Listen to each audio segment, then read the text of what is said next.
The invisible backbone, the air in the room, was heavy with the scent of expensive lilies and the underlying, suffocating weight of my sister's judgment.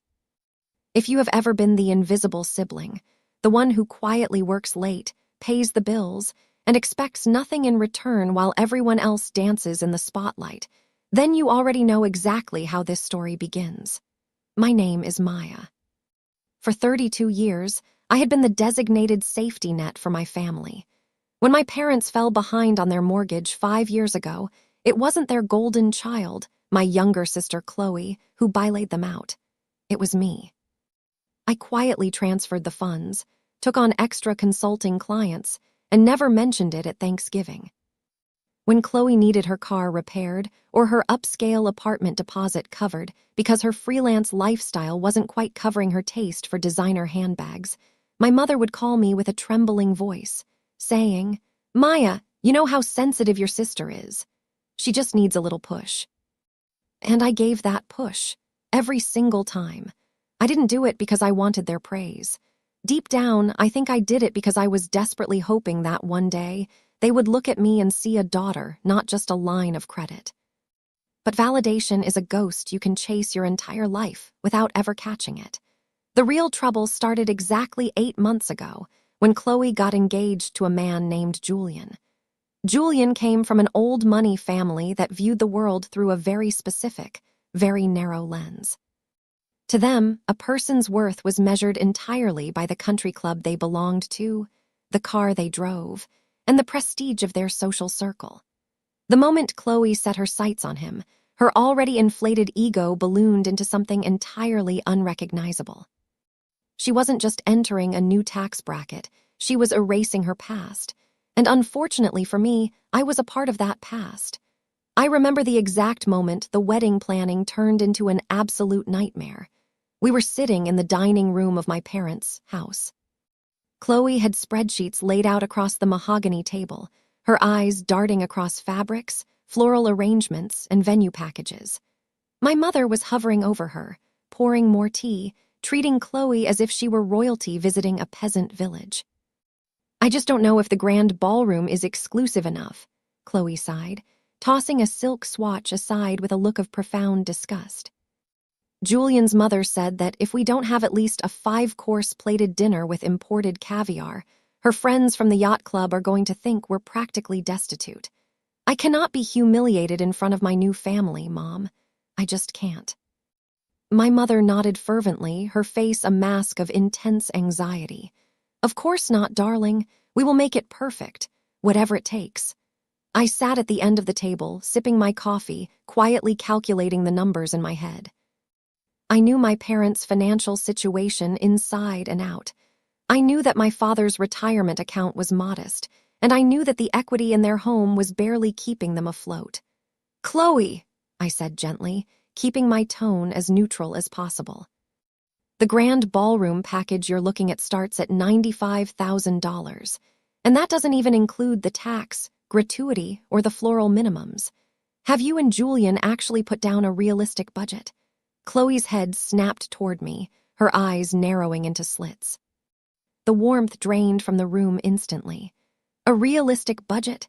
Chloe scoffed, a mocking smile playing on her lips. "Maya, please, just because you live a small, budget-restricted life doesn't mean the rest of us have to suffocate our dreams. This is a high-society wedding." Julian's family is going to be there. Business owners, CEOs, politicians. We aren't hosting a backyard barbecue with paper plates. "I'm just asking about the logistics," I replied, refusing to match her venom. "Dad's retirement can't cover this, Chloe. And unless Julian's parents are cutting a check for the entire amount, you need to look at what you can actually afford." My mother shot me a fierce, warning look. "Maya, that is enough. Don't ruin your sister's happiness with your constant negativity." This is the biggest day of her life. We will figure it out. "Figure it out how, Mom?" I asked, setting my coffee cup down. The ceramic clinked loudly against the wood. "By taking out a second mortgage, by drowning in credit card debt." Chloe leaned back in her chair, crossing her arms. She looked at me with a mixture of pity and utter condescension. "This is exactly why you're still single, Maya. You have absolutely no vision. You look at the world through pennies and coupons. Don't worry your little head about the finances. Unlike you, I know people who actually understand how to handle luxury. What Chloe didn't mention, what she chose to entirely ignore, was that 3 weeks prior, she had begged me to speak with the managing directors at my firm. I am a senior corporate consultant and a silent partner in a luxury lifestyle and event management conglomerate. I don't talk about my income, and I don't flaunt my success. I drive a reliable mid-sized SUV and live in a modest, beautifully paid-off home. Because I don't wear my wealth on my sleeve, my family assumed I was just a middle management corporate drone who made an average salary. But the truth was vastly different. Through my firm's corporate sponsorship program, I had access to the highest tier of event planning in the state. I held a platinum sponsorship account with the very venue group Chloe was drooling over. This meant I could secure premium dates, waive massive venue fees, and unlock exclusive catering and design tiers that regular clients couldn't even access with $1 million cash. Chloe had come to me in tears a month ago, knowing that the venue she desperately wanted had a 2-year waiting list. I had quietly called the regional director, used my corporate platinum standing, bypassed the wait list, and personally guaranteed the contract under my corporate account. I hadn't told her the full extent of my leverage. I simply told her I had a connection and that I would take care of the heavy lifting to ensure she got her dream day. But standing there in my parents' dining room, listening to her mock my life, my choices, and my financial status, something inside me shifted. A cold, hard line was drawn in the sand. I looked at my sister, whose face was twisted into a smirk of pure superiority, and then I looked at my mother, who was nodding along with her. "I see," I said softly. I stood up from the table, smoothing down my blazer. "If you have it all under control, and if my perspective is so small, then I will gladly step back. I hope the wedding is everything you think you deserve." "Oh, it will be," Chloe called out as I walked toward the front door. "Just make sure you save up enough money to buy a decent dress, Maya. I really don't want you looking like the help in the family photos." I didn't answer. I walked out to my car, the cool evening air hitting my face. As I gripped the steering wheel, my heart wasn't breaking. For the first time in my life, it was hardening. They wanted a high society wedding. They wanted to pretend they were elite. And most importantly, they wanted to treat me like a lower-class citizen whose only value was providing safety nets in the dark.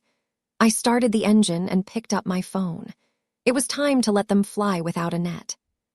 It was time to see just how high they could soar before the gravity of their own arrogance pulled them straight back down to earth. Section. The poison in the platter the following month was a masterclass in social climbing and toxic family dynamics. I completely stopped checking in on the wedding progress. I stopped offering advice, and I stopped taking my mother's bait whenever she called to subtly hint that Chloe needed extra funds for unexpected expenses. But the universe has a funny way of forcing a confrontation, whether you're looking for one or not. It was a Saturday afternoon when my mother practically begged me to join them for the tasting menu at the Grand Ballroom. The venue was an architectural masterpiece, a historic estate converted into an ultra-luxury event space, complete with manicured gardens, crystal chandeliers, and a culinary team headed by a Michelin-starred chef. "Please, Maya," my mother had pleaded over the phone. "Julian's mother, Alina, is going to be there. I need you there as support. You know how intimidating she can be, and we need to present a united family front." Against my better judgment, I agreed. I dressed in a tailored, minimalist cream jumpsuit, elegant, understated, and completely professional. When I arrived at the estate's private dining room, the atmosphere was already thick with tension. Alina was a woman made entirely of sharp angles and expensive jewelry. She sat at the head of the long table, her eyes scanning the room as if she were inspecting a low-tier hotel. Chloe sat right next to her, leaning in toward her future mother-in-law with an obsequious, desperate smile that made my stomach turn. My mother and father sat opposite them, looking visibly uncomfortable and out of place. "Ah, Maya, you finally made it," Chloe said loudly as I entered. Her tone wasn't welcoming, it was performative. She wanted to establish the hierarchy immediately in front of a leaner. We were just discussing the culinary direction. I was worried you might get lost. This place is a bit outside your usual neighborhood. I found it just fine, Chloe, I said, taking a seat at the far end of the table. I gave Alina a polite, controlled nod. Good afternoon. Alina gave me a curt nod in return, barely acknowledging my presence before turning back to Chloe. As I was saying, Chloe, the selection of appetizers must reflect refinement. The truffle-infused squab was acceptable, but the presentation needs to be far more avant-garde. Julian's associates are accustomed to the finest dining in Western Europe. Absolutely, Alina, Chloe gushed, her voice dripping with artificial sweetness. I completely agree. I told the event coordinator that we cannot have anything ordinary. Everything must be elite. At that moment, the head catering manager, a man named Marcus whom I had known for years through my corporate consulting firm, walked into the room accompanied by 2 servers. Marcus was an elite professional, but the moment his eyes landed on me, I saw a flash of recognition in them. I subtly raised a finger to my lips, giving him a microscopic shake of my head. Marcus caught the cue instantly.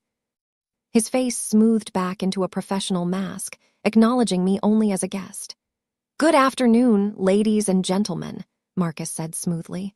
For our next course, we have prepared our signature main selections.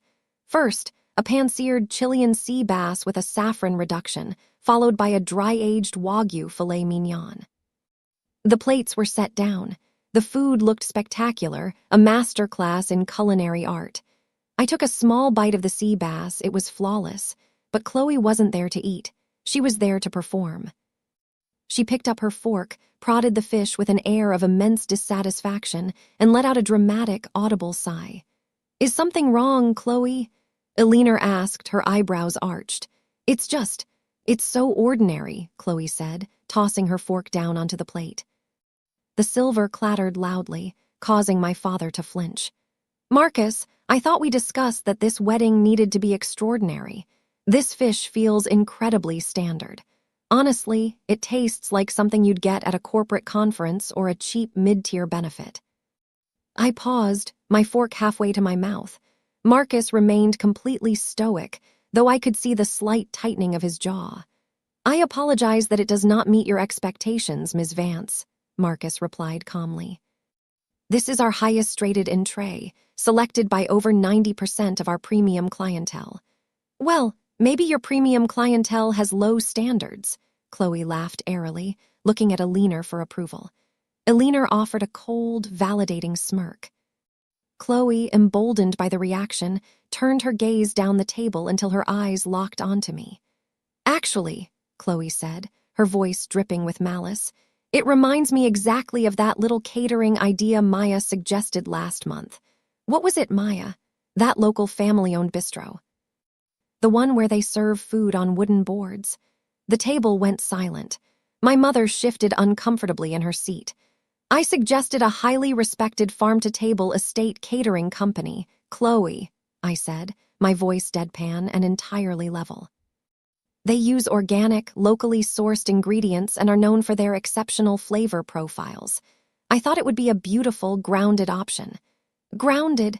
That's a cute word for cheap, Maya, Chloe laughed loudly, leaning back in her chair. Alina, you should have heard her.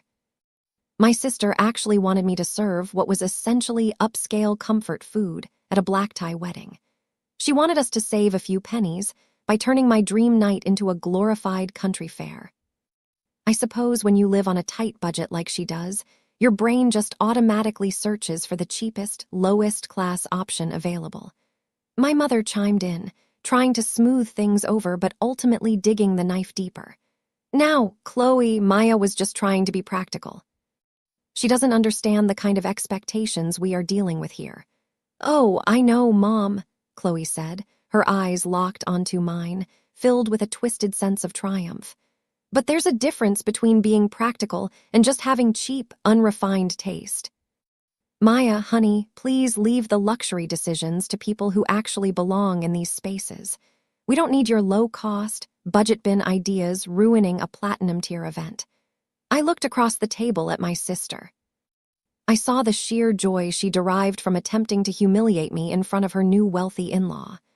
I looked at my parents, who sat there in absolute silence, offering no defense, no support, completely complicit in the assassination of my character just to keep their golden child happy. Marcus stood by the door, his eyes darting toward me, waiting to see if I was going to pull rank, waiting to see if the woman who essentially controlled a multi-million-dollar corporate contract with his parent company was going to lose her temper. But I didn't lose my temper. I smiled. It was a small, polite, completely serene smile.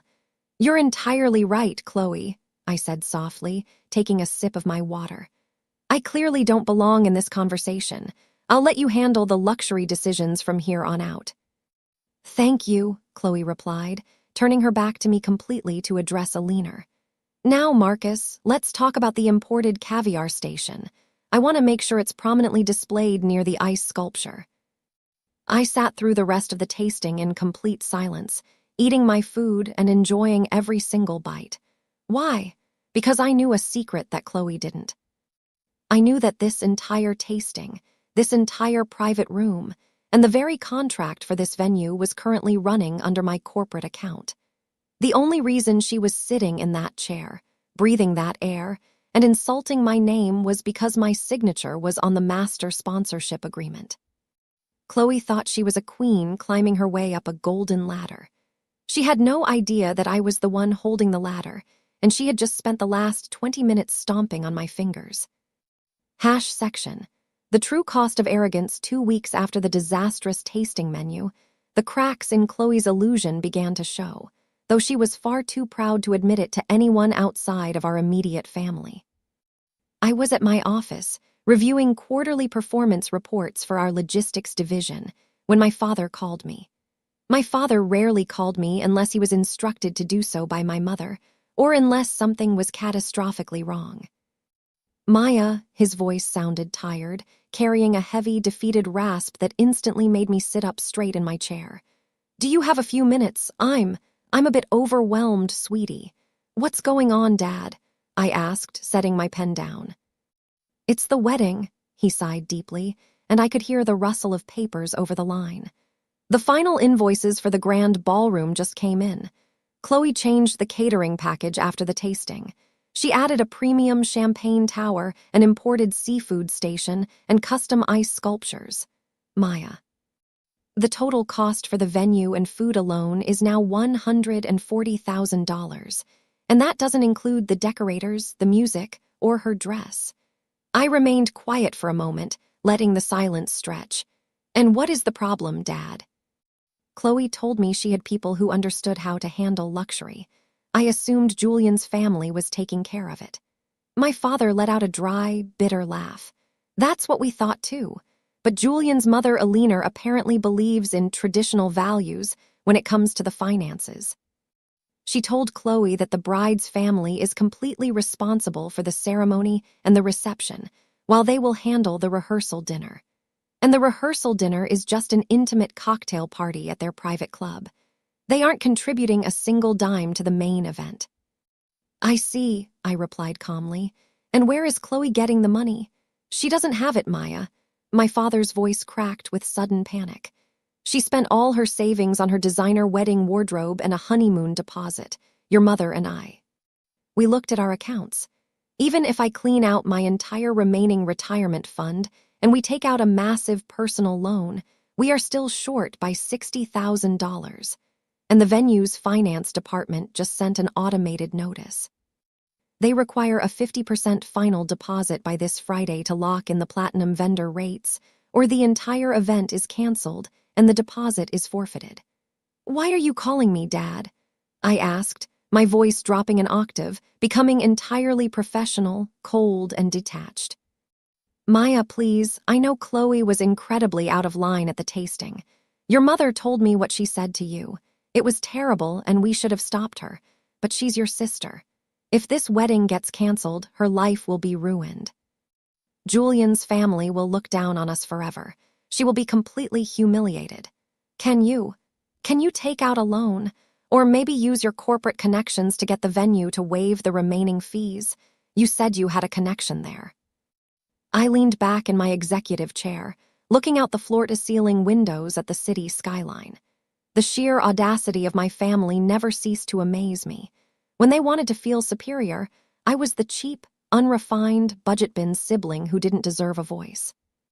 But the moment the bills arrived and their illusion was shattered by reality, I was expected to play the savior, to bleed my own finances dry to fund a lifestyle they used to mock me. "Dad," I said, my voice steady and completely unyielding. Chloe made it very clear that she didn't want my low-cost, budget-bin ideas ruining her platinum-tier event. She told me to leave the luxury decisions to people who belong in those spaces. If I step in now, I'd be interfering with her vision. "Maya, don't be like that," he begged. "This isn't about pride, this is about family." "No, Dad," I corrected him. "This is entirely about pride. It's about Chloe's pride and your willingness to sacrifice your entire financial future to feed it. I am not taking out a loan. And I am not calling in any favors. You're really going to let your sister fail?" my father asked, a hint of anger creeping into his desperation. "You're really that petty because of some mean words at a dinner table?" "I am letting her experience the reality of the choices she made," I said. "Goodbye, Dad." I hung up the phone before he could reply. My heart was pounding, but it wasn't from fear. It was from a profound sense of liberation. For the first time in my life, I had said no to their emotional blackmail. But the story didn't end there. 2 days later, on Wednesday evening, I received an email notification on my corporate account that made my blood run cold with pure, unadulterated fury. The notification was from the automated client portal of the Grand Ballroom Venue Group. It read, "Thank you for updating your payment profile. The remaining balance of $70,000 for the Vance Harrison wedding event has been successfully authorized against the corporate credit card on file under the Platinum sponsorship account of Maya Vance/Vantage Group Consulting." I stared at the screen, my eyes widening in absolute shock. I opened the attached authorization document. There, at the bottom of the page, was a digital signature. It read *Maya Vance*, but the IP address used to sign the document did not match my office or my home. I immediately logged into the master administrative log of the account. To secure the venue contract initially as a favor, I had entered my corporate details into the system under a strict hold-only clause, meaning no charges could be made without explicit written authorization, and a 2-factor security PIN sent to my personal device. However, Chloe had access to our parents' house. And 3 years ago, when I helped my parents set up their digital estate planning and financial passwords, I had stored a master password file on my father's home computer. Chloe had clearly gone into my father's computer, found my archived corporate credentials, logged into the Grand Ballroom client portal, and bypass-authorized the payment by checking a box that stated she was the authorized corporate representative. She had forged my digital signature and linked my corporate platinum card to pay off her massive, overdue wedding balance. She didn't just mock me. She didn't just treat me like garbage. She had crossed into criminal territory. She had stolen from my company, using my name, assuming that once the money was gone, I would be too afraid of a family scandal to do anything about it. She thought I would quietly absorb the cost or let her pay me back over the next 30 years in $50 increments. I sat in the dim light of my home office, the glow of the computer screen illuminating my face. My hands were perfectly still. The sadness was completely gone, replaced by a cold, calculating clarity. Chloe wanted a platinum wedding. She wanted a high society reveal. Well, I was about to give her exactly what she asked for. I was going to let her have her beautiful day, right up until the exact moment the music stopped. #section. The silent trap is set instead of calling the police immediately, instead of screaming at my mother or confronting Chloe over the phone. I did something far more dangerous. I remained completely silent. In the corporate world, if you strike too early, your opponent has time to pivot, to make excuses, to spin the narrative, and to play the victim. If I canceled the transaction right then, Chloe would simply cry to my parents. Julian's family would think I was a bitter, jealous sister trying to sabotage the wedding, and the truth of her fraud would be buried under a mountain of family drama. No. For an elite corporate consultant, a problem of this magnitude required a systemic, legally binding, and public resolution. The next morning, I drove down to the corporate headquarters of the Grand Ballroom Venue Group. Because of my platinum sponsorship status, an account that brought their venues millions of dollars in corporate galas, retreats, and high-end client dinners every year, I didn't have to wait in line. I was ushered directly into the private office of the regional director, a sharp, impeccably dressed woman named Genevieve. "Maya, what a pleasant surprise," Genevieve said, rising from her desk to shake my hand. "I saw the final authorization go through for your sister's wedding yesterday. We are absolutely thrilled to host her. The culinary team is preparing something truly spectacular." "Thank you, Genevieve," I said, taking a seat opposite her. I pulled a sleek, encrypted tablet from my briefcase and placed it on the desk between us. "However, we have a very serious administrative issue regarding that authorization. I need you to look at these access logs." Genevieve's smile faded as she leaned forward, her eyes scanning the data I presented. I showed her the exact timestamp of the digital signature, the external IP address tracking back to my father's residential internet line, and my own corporate security logs proving I was in a high-level board meeting at the exact moment the signature was generated. "This authorization was completely fraudulent," I said, my voice calm, steady, and devoid of any emotional agitation. "My sister, Chloe Vance, used archived corporate credentials to access your portal, forged my signature, and unauthorizedly charged $70,000 to my firm's primary corporate account." Genevieve gasped, her face turning pale. "Oh my God, Maya, this is a major security breach. I can reverse the transaction immediately. We can cancel the event right now and notify our legal team." "No," I said, raising a hand to stop her. "If you reverse the transaction right now, she will simply find an alternate, lower-cost venue, or she will spin a story to her groom's family that your system had a glitch, making me out to be the villain who tried to ruin her wedding. I don't want the transaction reversed." "Not yet." Genevieve looked at me, completely confused. "I don't understand, Maya. If we leave the money there, your firm is paying for a wedding that was stolen from you. The money will remain there as a temporary authorization until the day of the event," I explained, leaning back, a cold smile touching my lips. "On the day of the wedding, exactly 1 hour before the reception begins, your finance department will issue a formal, hard decline on the corporate card. Why? Because I am officially placing a corporate fraud hold on the account effective that specific afternoon." Genevieve's eyes widened as she began to understand the brilliant, terrifying trap I was setting. "According to the platinum contract terms that Chloe signed," I continued, "if a corporate payment is flagged for fraud or revoked on the day of the event due to client breach, the venue reserves the right to immediately halt all services, including catering, bar staff, and entertainment, until a valid secondary personal payment method is provided on-site.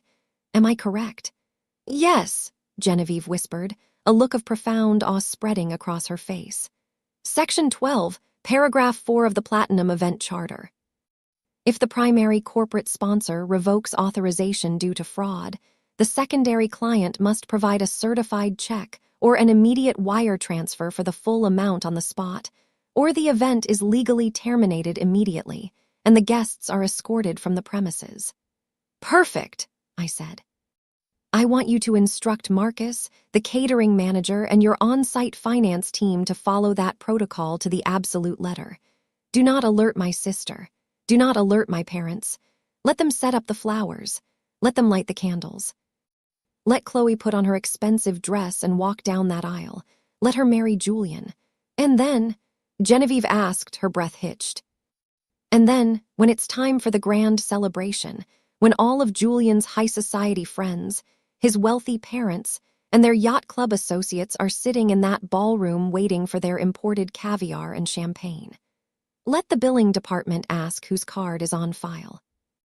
Genevieve stared at me for a long moment, realizing that I wasn't just defending my money. I was executing a flawless, undeniable act of poetic justice. "Consider it done, Maya," Genevieve said, her tone shifting into one of profound professional respect. "Our system will execute the fraud hold exactly at 4:30 p.m. on the day of the wedding. Marcus will handle the on-site enforcement personally." "Thank you, Genevieve," I said. I stood up, closed my tablet, and walked out of her office. For the next 3 weeks, I played my role to perfection. When my mother called me, sounding suddenly relieved and suspiciously happy, telling me that the venue issues were miraculously resolved by a generous corporate grace period, I simply nodded and said, "That's wonderful, Mom. I'm glad everything worked out." Chloe even sent me a text message a week before the wedding. It read, "Just wanted to let you know the Platinum Catering is locked in. I guess the universe just favors people who are meant for luxury. See you at the wedding. Try not to look too depressed." I didn't reply to the text. I simply saved it, archiving it alongside the fraud logs, the IP tracking reports, and the signed corporate affidavits. The stage was set. The actors were in place. Chloe believed she had successfully stolen my success to buy her way into high society. She had no idea that she had just invited herself to her own public deposition. Section. The glass castle shitters the day of the wedding arrived, bright, clear, and utterly flawless. The ceremony took place at a historic cathedral in the heart of the city. I arrived quietly, taking a seat in the middle rows, far away from the immediate family section. I watched as Chloe walked down the aisle, draped in an intricately laced designer gown that easily cost more than my parents' remaining savings. She looked beautiful, but to me, the beauty was entirely hollow. It was a dress bought with deception, a wedding built on a foundation of theft. Julian stood at the altar, looking proud, surrounded by his groomsmen who all wore custom-tailored tuxedos. The vows were exchanged, the rings were placed on fingers, and the congregation clapped. Chloe beamed with a triumphant, radiant smile as she walked back down the aisle as Mrs. Julian Harrison. As she passed my row, her eyes caught mine for a split second, and she offered a subtle, mocking tilt of her chin, a silent declaration that she had won, that she had successfully climbed the mountain and left me at the bottom. After the ceremony, the guests began migrating to the grand ballroom estate for the reception. I drove over separately, checking my watch. It was exactly 3:45 p.m. The reception doors were scheduled to open to the guests at 5:00 p.m. The bridal party was currently in the private gardens of the estate, taking professional photos with a team of photographers. At precisely 4:30 p.m., while I was sitting in my car in the estate parking lot, my phone chimed. It was an automated notification from my firm's corporate security portal. Fraud alert triggered.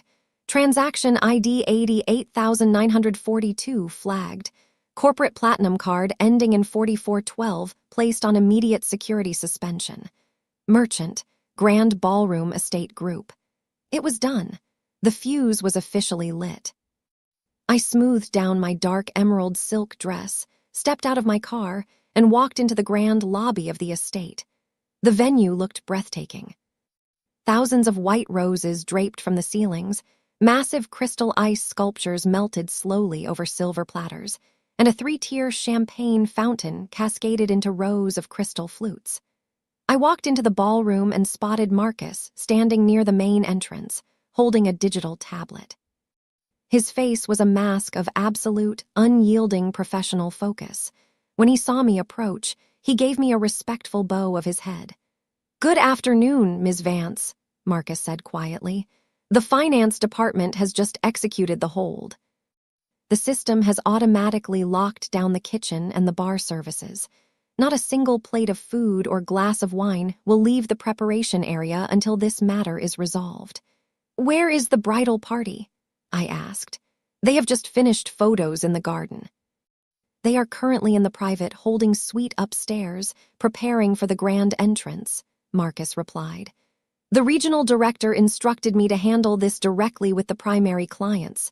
I am heading up to their suite right now. I'll join you, Marcus, I said calmly. After all, I am the authorized representative of the corporate account in question. It's only right that I am present for the audit. We walked up the sweeping grand staircase, leaving the beautiful, silent ballroom behind. As we approached the double doors of the private bridal suite, I could hear Chloe's loud, animated laughter echoing through the hallway. I told you, Alina, Chloe was gushing inside. The caviar selection is unparalleled. I made sure the venue gave us their absolute highest tier.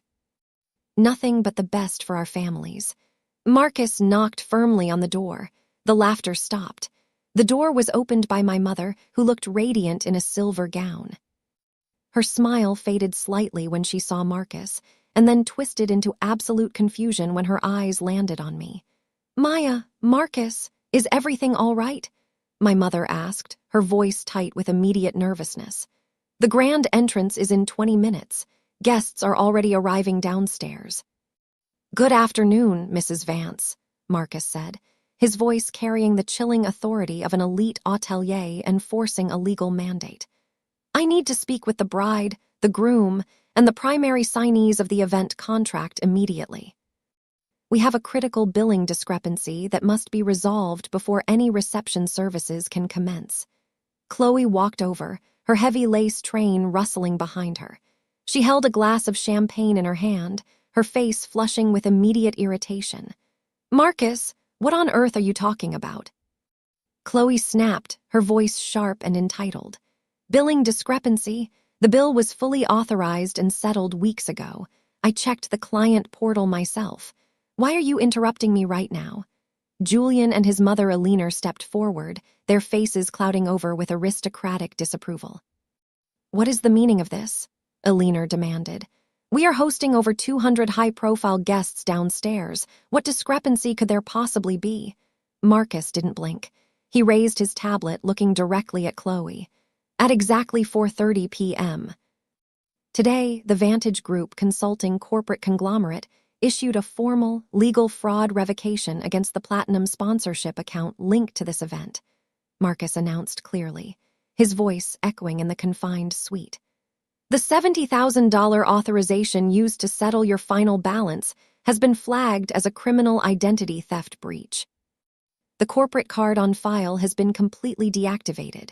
The room went entirely, violently silent. My mother's jaw dropped.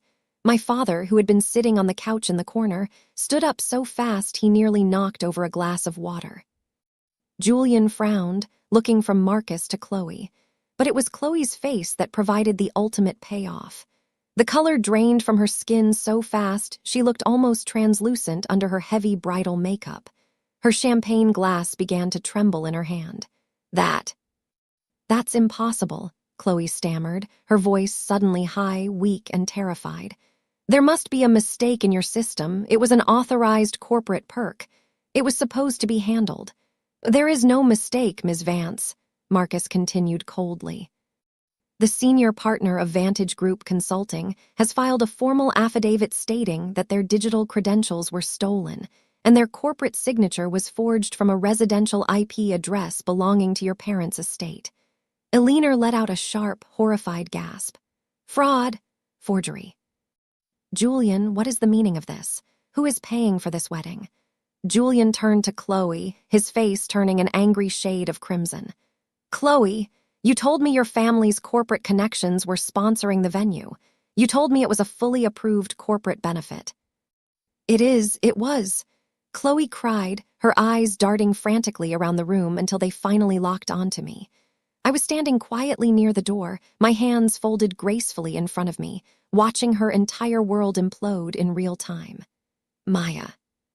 Chloe shrieked, pointing a trembling, manicured finger at me. You did this. Tell them. Tell them it's just a misunderstanding. Tell Marcus to run the card again. You're doing this on purpose to humiliate me because you're jealous.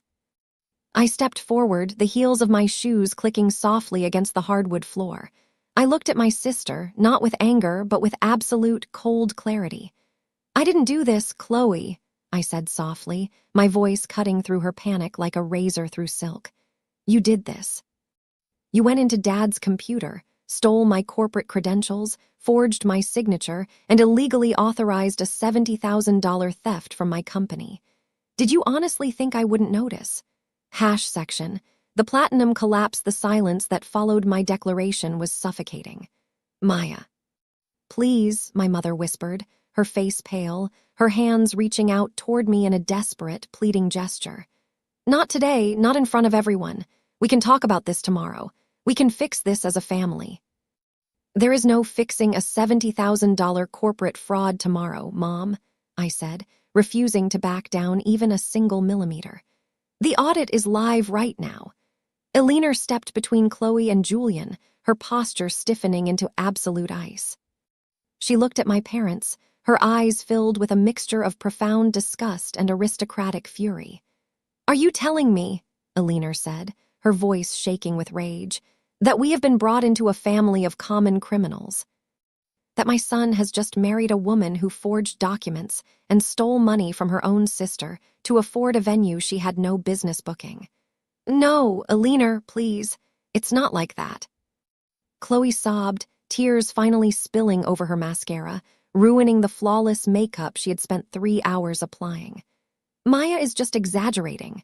She's always been bitter because she's not the center of attention. Maya, tell them you're lying.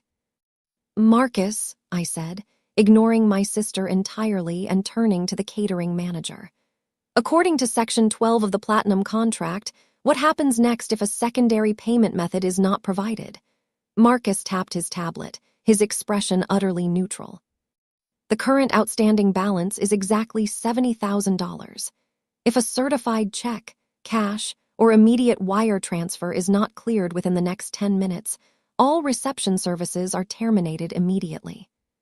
The kitchen will remain closed, the bar will be dismantled, and our security staff will gently inform the guests downstairs that the reception has been canceled due to a non-payment breach by the Vance family. 10 minutes! Chloe screamed, her voice cracking into a panicked wail. Marcus, you can't do this. My guests are downstairs right now. The CEO of Julian's firm is down there. The Commodore of the yacht club is down there. You will ruin my life. Then I suggest you provide a card, Ms. Vance, Marcus replied smoothly. Chloe turned frantically to Julian. Julian, honey, please, give him your card. Just pay it for now, and we will figure it out after the honeymoon. Please, you can't let them cancel our reception. Julian looked at his mother, but Elena gave him a fierce, definitive shake of her head. Do not touch your wallet, Julian, Elena commanded. We agreed that the Vance family was entirely responsible for this event. If they lied about their finances, if they used criminal fraud to buy a luxury facade, then they can bear the consequences. We are not paying a single penny to cover up their thievery. Julian, please, Chloe begged, grabbing his arms. I'm your wife. We just got married an hour ago. Julian slowly pulled his arms away from her grip, his face completely cold and filled with a profound sense of embarrassment. You lied to me, Chloe. You told me your sister's firm was gifting you this venue as a corporate bonus. You built this entire wedding on a lie. I'm not drowning myself in $70,000 of immediate debt to save your vanity.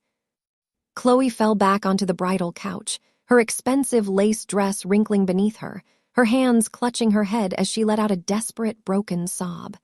My father stepped forward, his shoulders slumped, looking like a man who had aged 10 years in the span of 10 minutes. He pulled out his wallet with a shaking hand and looked at Marcus. I have a personal credit card, my father said, his voice trembling. It has a $15,000 limit. Can we put that down as a deposit to at least keep the doors open? Can we just serve the basic food? Marcus looked at the card and then looked at his tablet. I apologize, Mr. Vance.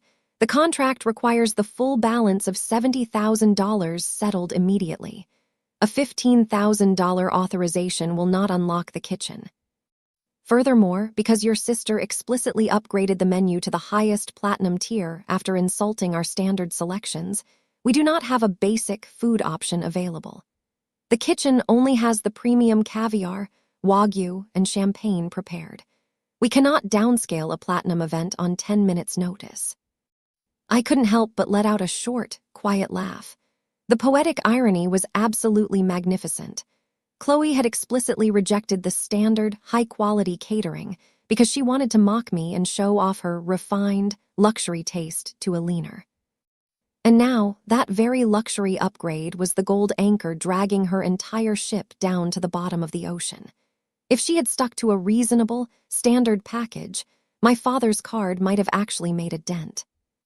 But her own arrogance had priced her completely out of her own salvation. "Maya," my mother turned to me again, falling to her knees in front of the couch, her face streaked with tears. "I am begging you, as your mother, you have the money. You own a share in the consulting firm. Please just authorize the corporate card for today. Don't humiliate your sister like this. We will do whatever you want after today. We will apologize, just save her wedding." I looked down at my mother. For 32 years, I had waited for her to look at me with this level of intensity, to focus all her attention on me. But she wasn't looking at me because she loved me. She was looking at me because she wanted to use me as a shield to protect her golden child's fragile, stolen illusion. "No, Mom," I said, my voice entirely peaceful, filled with the serene weight of absolute finality. Chloe made it very clear that she didn't want my low-cost, budget-bin presence ruining her luxury. She wanted to handle the luxury decisions herself, so she can handle this one. I turned to Marcus. "It's been 10 minutes, Marcus. Please proceed with the venue protocol." "Understood, Ms." "Vance," Marcus nodded. He lifted his radio to his mouth. "All staff, this is the catering manager. Execute Section 12 cancellation immediately. Lock the kitchen doors, secure the bar, and begin clearing the lobby. Security teams, prepare to guide the guests out of the ballroom." Section.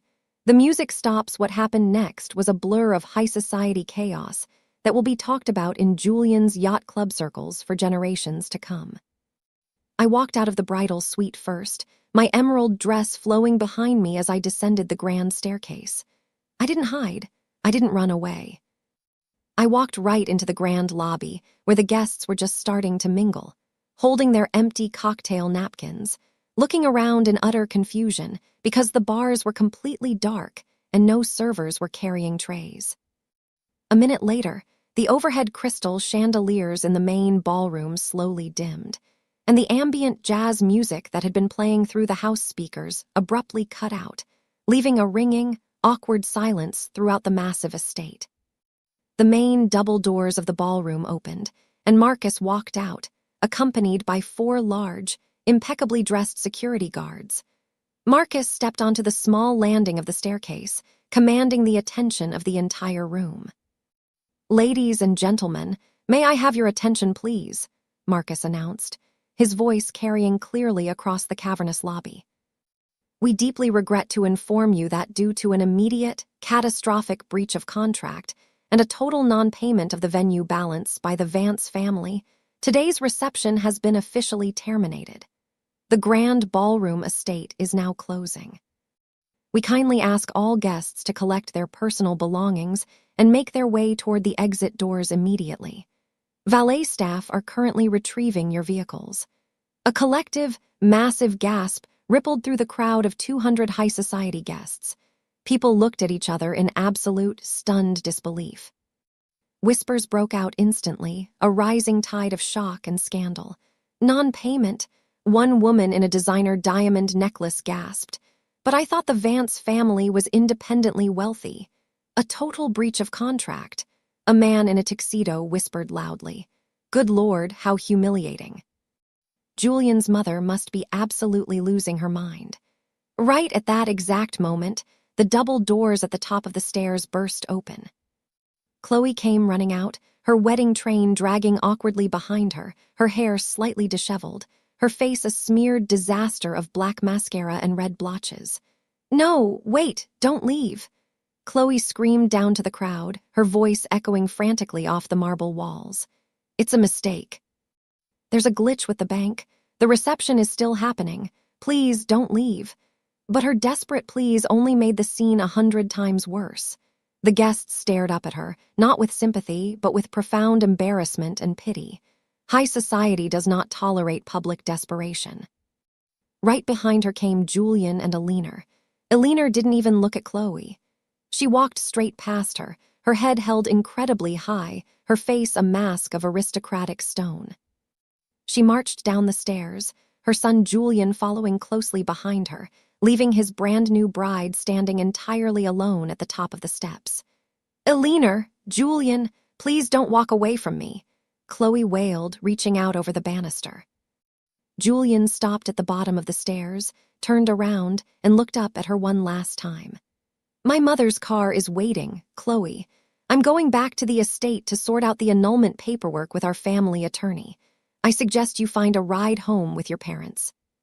The crowd parted like the Red Sea as Eleanor and Julian walked out of the front entrance, leaving the Vance family entirely exposed in the middle of the wreckage. My mother and father finally walked out of the suite, looking completely broken, their heads bowed as they walked down the stairs to grab Chloe, who had collapsed onto the marble steps, weeping uncontrollably into her expensive lace sleeves. The security guards stood firm, politely but unyieldingly guiding the remaining guests out the door until the grand lobby was entirely empty, except for me. I stood near the large glass exit doors, watching the valet line fill with luxury cars driving away from the estate.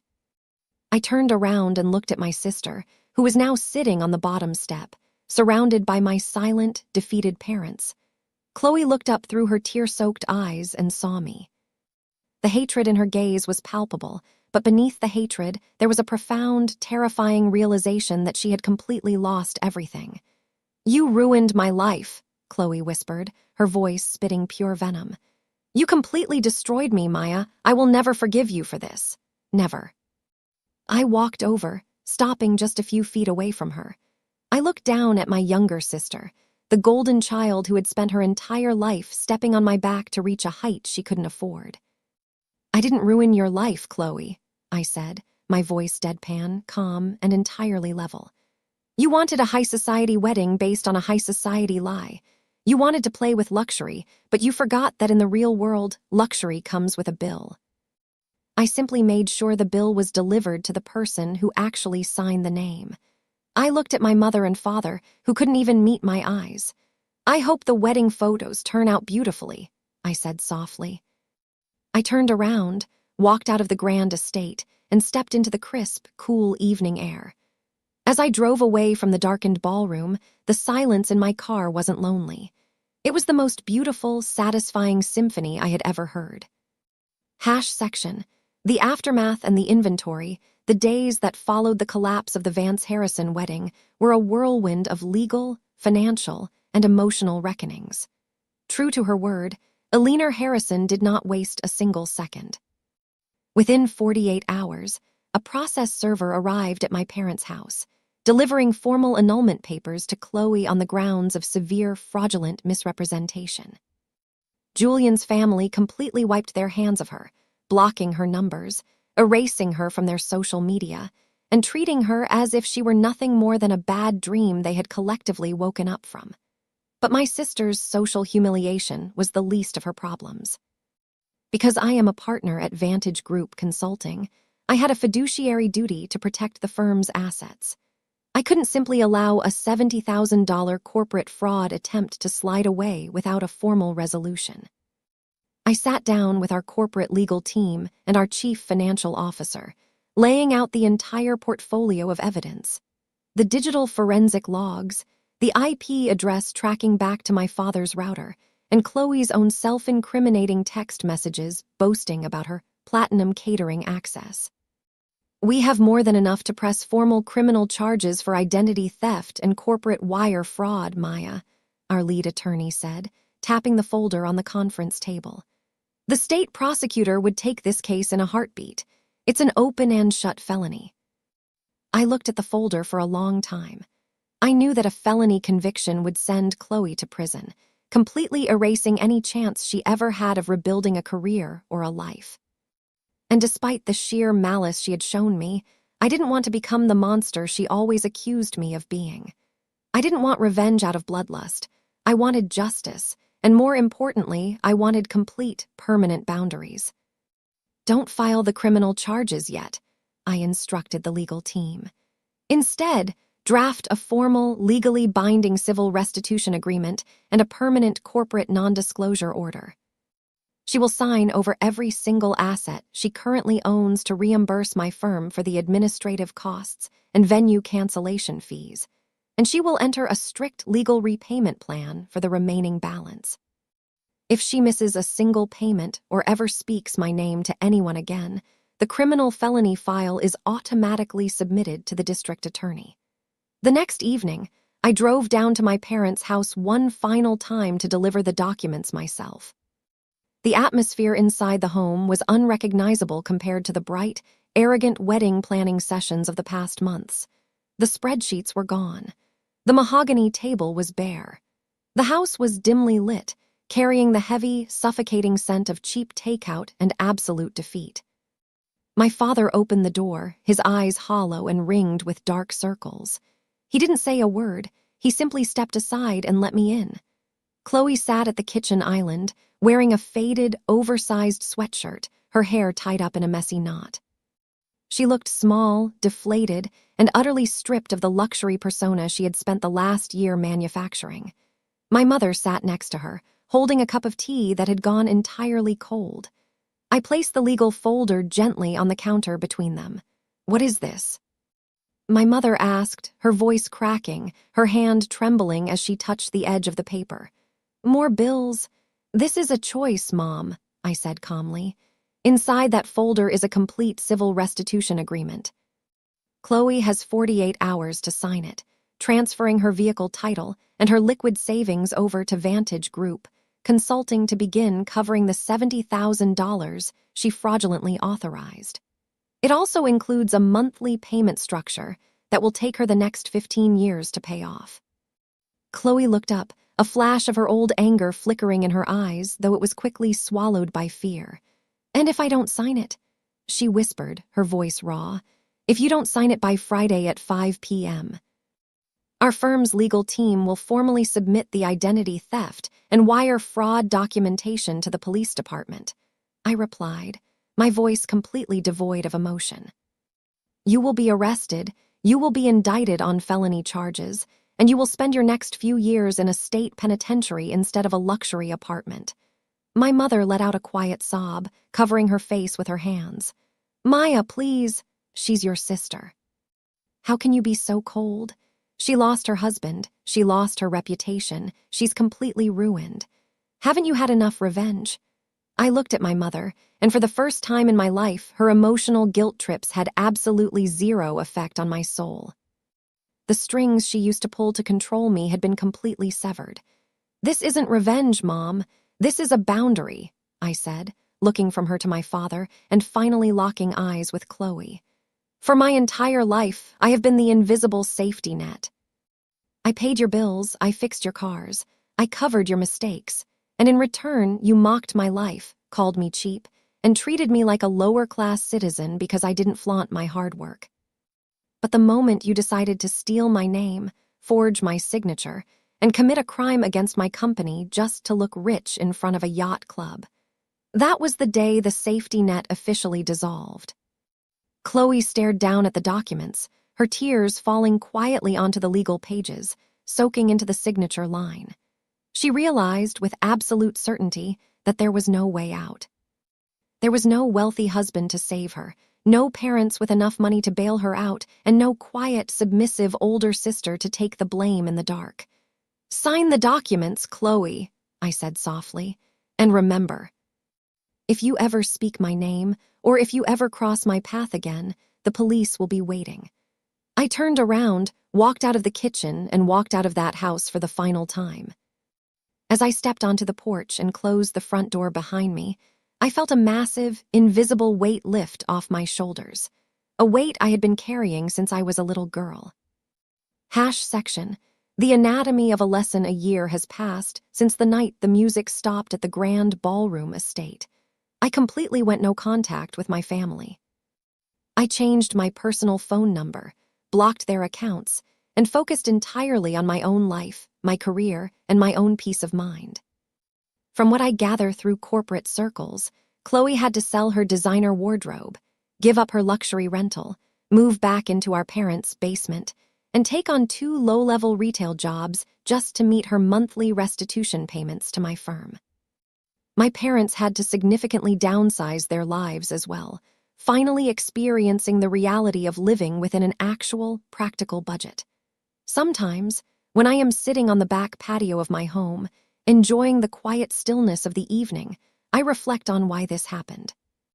The world of YouTube automation, high society storytelling, and dramatic revenge is filled with stories of people who snap, people who scream, and people who choose violence to settle their scores. But the greatest, most devastating revenge is never loud. It doesn't require shouting, it doesn't require public brawls, and it certainly doesn't require compromising your own integrity. The ultimate revenge is simply walking away and allowing arrogant, toxic people to experience the full, unadulterated weight of their own choices. Chloe's downfall wasn't caused by my malice. It was caused by her own bottomless vanity. She built a magnificent glass castle out of lies, theft, and condescension, and all I did was refuse to hold up the walls when she started smashing the windows. If there is a moral to this story, a lesson to be carved into the heart of anyone who has ever felt overlooked, used, or insulted by their own blood, it is this: your value is not determined by how much abuse you can quietly endure in the name of family. Blood makes you related, but loyalty, respect, and love are things that must be earned. Never let anyone use your humility as a weapon against you. Never let them mistake your silence for weakness, and never, under any circumstances, fund an illusion that is designed to keep you in the dark. Be the backbone of your own life. Build your wealth quietly, live your truth practically, and remember that the people who mock your cheap, grounded ideas today are almost always the very same people who will come begging for your platinum safety net tomorrow. And when they do, have the courage to smile, step back, and let them learn how to swim on their own.